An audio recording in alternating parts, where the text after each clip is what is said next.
के सुद्धा जोडलेले आहेत।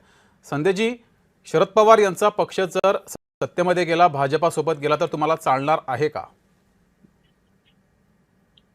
बघा, माझा तर प्रश्न हाच आहे हम्म, की जसं सुप्रियाताईंची पूर्ण प्रेस मी बघितली, हम्म, का बरं वारंवार जे बोललं नाही, जे म्हणजे विचारही नाही मनामध्ये, हम्म, तर जाणून बुजून असं वाटत नाही का की कुठंतरी म्हणजे खीळ काढायचा प्रयत्न चालू आहे, की त्यांचा काहीच अशी चर्चा नाही. सुप्रियाताईंनी स्पष्ट सांगितलं की अशी कुठल्याही प्रकारची चर्चा नाही, तरी सुद्धा जाणून बुजून जे जात नाही त्यांना पण लुटण्याचा प्रयत्न करताय.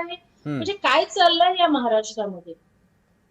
म्हणजे हे तुम्हाला योग्य वाटतं आहे का? नाही संध्याजी, पूर्वी महिला आणि आरक्षण विधेयक किंवा मतदारसंघ पुनर्रचनेला राष्ट्रवादी शपगटाने विरोध केला होता। आता मात्र पाठिंबा दिला जातोय, त्यामुळे या चर्चा सुरू होत आहेत।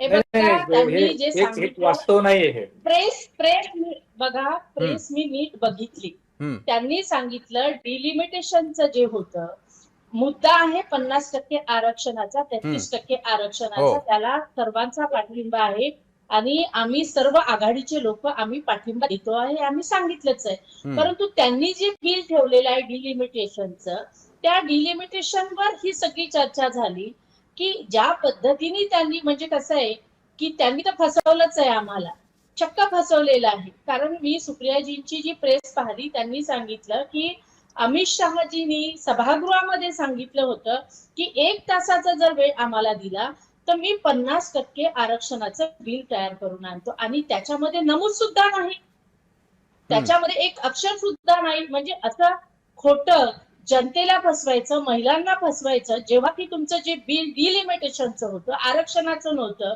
आणि आता तुम्ही काय त्या मुद्द्यावर चर्चा करण्यासाठी बाकीच्यांना बोलवता आणि दाखवता की ते आमच्याकडे आले, आम्हाला समर्थन करतात. हे सगळं खोटं आहे. म्हणजे याच्यामध्ये काही तथ्य नाही. संदेजी, आम्ही सर्व आघाडीचे, तुमच्यातील मतभेदाचा भाजपा फायदा उठवते असं तुम्हाला वाटतंय, नाही, किंवा या चर्चा घडवल्या अजिबात जातात नाही. मुद्दाम म्हणून? अहो, अजिबातच नाही. आमचा मतभेदाचा प्रश्नच राहिला नाही.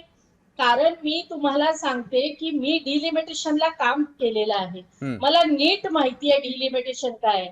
आणि ज्या पद्धतीचं बिल त्यांनी समोर ठेवलं होतं, सर्वांनी अभ्यास केलेला होता. आणि अभ्यास केल्यानंतरच ताई समोर येऊन बोलल्या प्रेसच्या.